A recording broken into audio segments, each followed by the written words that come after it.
Thank you.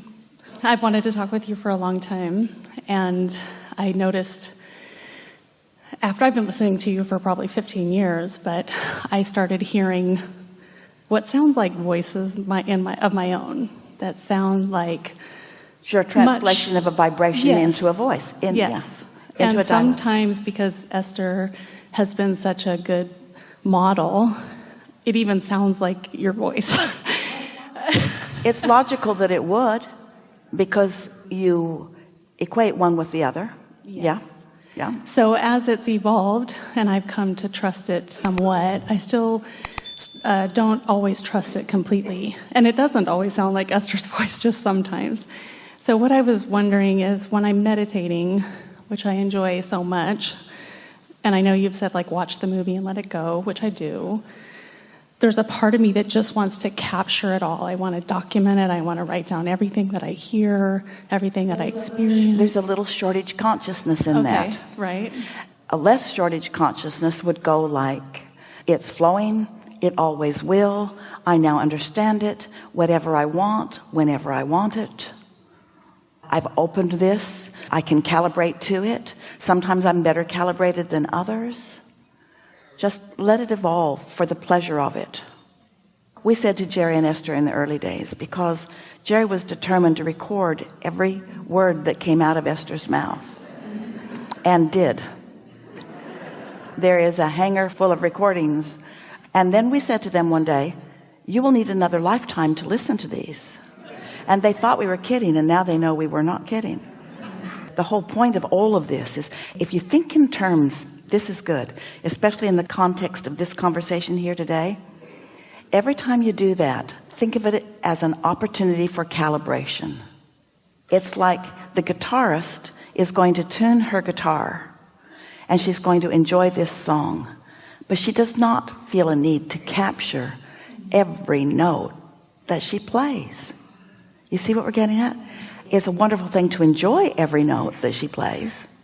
I think because I want to savor it again later. But you're right, that feels like shortage, like it's going to go away or something. But why savor something that's ongoing? That's like taking a drink of water and you're not talking, and someone says, why aren't you talking? You say, because I don't want to swallow this yet. Why not? Because if I swallow this, it'll be gone. And I want to savor it. I don't want to swallow this. Okay. Like there'll never be another drink of water. Yeah. The other part of clarification that I want, and there's part of me that doesn't want to even need it, but I want it, so what the hell, is there's this part of me that wants validation, and I feel it when I'm in the moment that no validation is needed. That's what we were going to say to you. You've already found your validation by saying, I like it so much, I want to savor it, and I want to capture it forever because it feels so good. What better evidence of alignment could one find?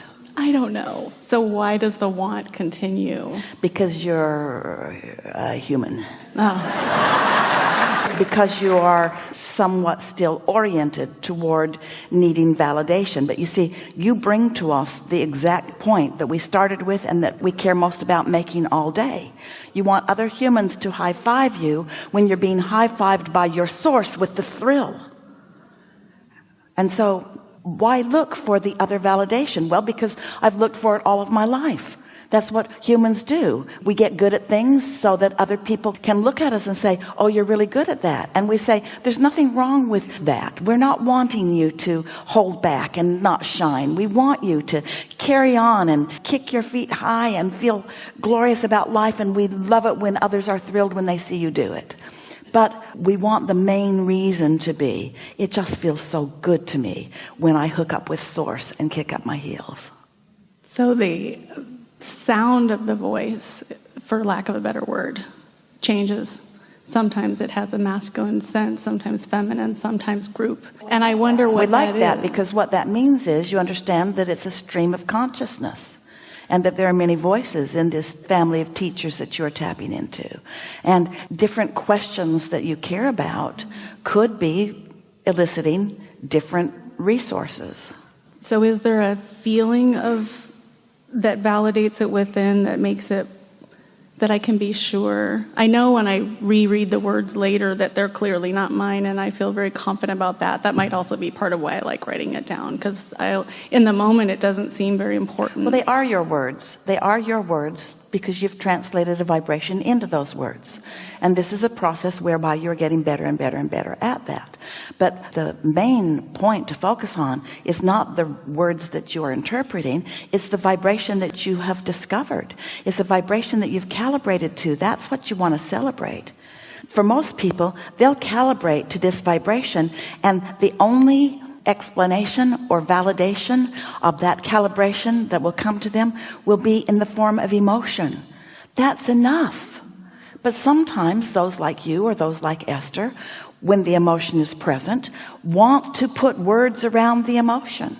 Just know that the emotion is enough. And if you want more, you can have more. In Esther's case, it wasn't her asking, it was Jerry's. Jerry knew that they had tapped in to something profoundly exciting to him. And it was the power of his desire that kept summoning it, because he and Esther were identical vibrations. They'd been calibrating to one another for many, many years. They were calibrated to one another before either one of them was born. That's what soulmates are. It's those of you who are of the same frequency, and you come forth intending to find one another again and renew your calibrations, you see. And so Esther had the advantage of him doing the summoning, which is leading us to the next important point, and that is, if you've got a question, the vibration of the question is different than the vibration of the answer. So if you're calibrated in very fine terms to your question, you're not going to hear the answer as well. That's why you want to put some distance between. Let life form the questions within you, and then sit with an inactive question, your inner being knowing what your questions are, and your inner being will flow answers to those questions. But if you sit to receive with your list of questions, you cannot be in the step 1 mode of asking and the step 3 mode of receiving at the same time. Well, that might explain why sometimes the answer comes, and then I think, oh, that must be the question was, the answer came before. You're too much in your head about this. Okay. I do, I know. Gosh, how do I not do that? It's all right, because think about it. We don't want you to be hard on yourself about it. You're translating through that part of your brain. So of course that part of your brain is going to be sort of kind of active. We're just asking the same thing of you relative to this as we're asking of everybody relative to not needing physical approval. Look for your non-physical harmony. Calibrate to non-physical rather than to the physical. You're doing really well. Just have fun with it. There's nothing serious going on. You're not here to save the world. You don't need to write the last book that will ever be written. Unless it's fun to write a book, then write it. We want to find a way that you can hear us and know it when we say it. But of course, that defies everything else that we've already said here this morning. It's not our job to make you get it. It's only our job to get it. So we get it. And if you want to get it, come and get it.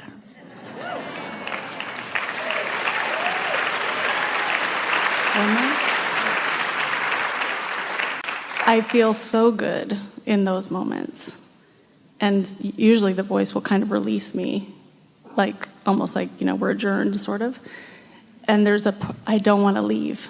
I feel like it's obviously done, and I feel that's all good, but living out in the world doesn't feel as good. That's the problem.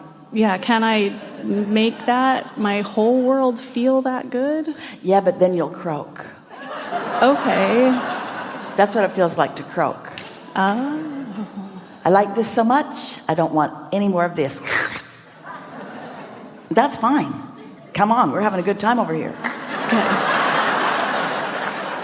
So if I'm not, then I'm choosing to stay. What you really want to do is get so good at calibrating under those conditions that that calibration is lasting through your day, so that the best of who you are is matching up with the best of others. Here's a good way to visualize this. Imagine a board about as big as this platform, and it has thousands of little LED lights on it, and you are one of them. and you're thinking a thought, so your light lights up, and the vibrational content of that thought, then all the other lights on the board that are in the same vicinity light up, and that represents your world for this moment. So you're ornery, all the orneries in the airport will make their way to you. You're joyful, you'll be surrounded by all the happy little dogs and children. You can just see it right in front of you. And it's more than the definiteness of those kinds of things with people. It's thoughts come that way, and memories come that way, and new ideas come that way. When you calibrate to something that feels really good, then anything in the vicinity that you're ready for is yours. And then you will hear you say, I don't ever want to be other than that. You get so accustomed to being tuned in, tapped in, turned on, that nothing else will do. And that doesn't mean that you won't have those other moments.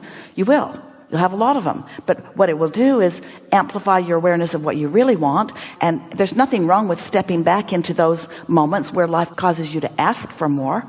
Those are necessary to your expansion. So understanding all of this really helps.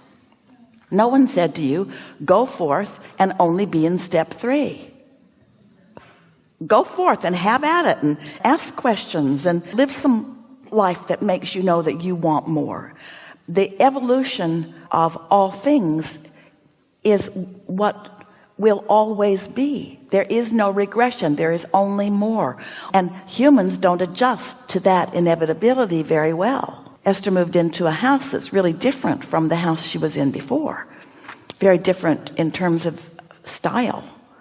And at first she thought, well, I'll just bring all the things that Jerry and I have gathered, and I'll take them to my new house. And then she thought, it won't look good. It's a whole different kind of house. So then she thought, well, I'll just take the things with me that I can't bear not to take. What influence is she under? Is she under the influence of source, or is she under the influence of lack and sad and crap?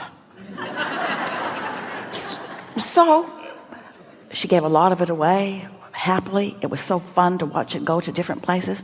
And then she brought with her the pieces that she could not bear not to bring, and not one of them looks right.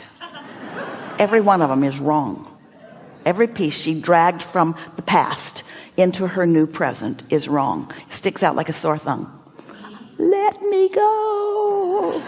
Let me go somewhere else. Let me be new to someone else because I don't fit here. Sort of a metaphor for what's happening with so many of your thoughts and so many of your beliefs and so many of everything. You're constantly changing, and you got to stay up to speed with who you are. You just can't keep dragging who you used to be forward, because who you used to be doesn't fit with who you now are. Yeah? Thank you. I just want to say one thing, not a question. I just want to say thank you for always keeping your word, always being consistent. It changed my life to see that in a teaching. So thank you for that. And those words just came right through you in perfect vibrational accuracy. You just absolutely received those words. What you're confirming through that receiving and through that expression is that this is what tuning to your source energy is always about. This is the difference between calibrating to your source, who will always keep its word, and calibrating to somebody else that's not their job. You get so mad at people that they're not able to do something that they weren't born to do for you. So many people trying so hard to be something they weren't born to be, and then feeling bad because they're failing, and you resenting them because they're failing, and them resenting you because you're resenting them because they're failing. Pretty funny, isn't it? Yeah. Yeah. Thank you. Yeah, really good. Thank you.